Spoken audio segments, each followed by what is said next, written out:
ప్రియమైన దేవుని బిడ్డలారా, ఈ రీతిగా మరి మీతో మాట్లాడటం మరి ఎంతో సంతోషంగా ఉంది. దేవుని యొక్క మహాకృపను బట్టి 99 సభలను ఈ రోజు వరకు ఏర్పాటు చేయడానికి మరి దేవుడు కృప చూపించాడు. ఆయన యొక్క మహాకృపను బట్టి మరి 100వ తైలాభిషేక స్వస్థత సభలను మరి ఏర్పాటు చేయడం జరిగిందండి. మరి ఫిబ్రవరి 9, 10, 11 తేదీలలో రేనంగివరం అనే గ్రామం, అద్దంకి హైవే మరి పక్కన ఆనుకొని ఉంటుంది. మరి ఆ గ్రామంలో మరి సభలను ఏర్పాటు చేయడం జరిగింది.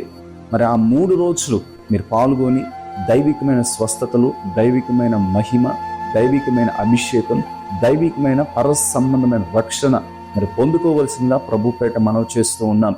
మరి మాతో పాటు యూదా గోత్రపు సింహము వలె పరిశుద్ధాత్మ దేవుడు ఆ ప్రాంతంలో సంచరిస్తూ ఉండగా అనేక అద్భుతాలు, అనేక సూచక్రియలు, అనేక స్వస్థ కార్యాలు ప్రభు మన మధ్యలో చేస్తూ ఉండగా మీరందరూ సిద్ధపడండి. పర సంబంధమైన అభిషేకం ఆ రోజు పెంతెకోస్తు దినమున మేడగదిలో ఎటువంటి శక్తివంతమైన పరిశుద్ధాత్మది కుమ్మరించబడిందో అదే పరిశుద్ధాత్మ ఆ 3 రోజులు ఆ గ్రామంలో కుమ్మరించబడుతూ ఉండగా మీరందరూ సిద్ధపడండి. ఇదే మా ప్రత్యేకమైన ఆహ్వానం. God bless you.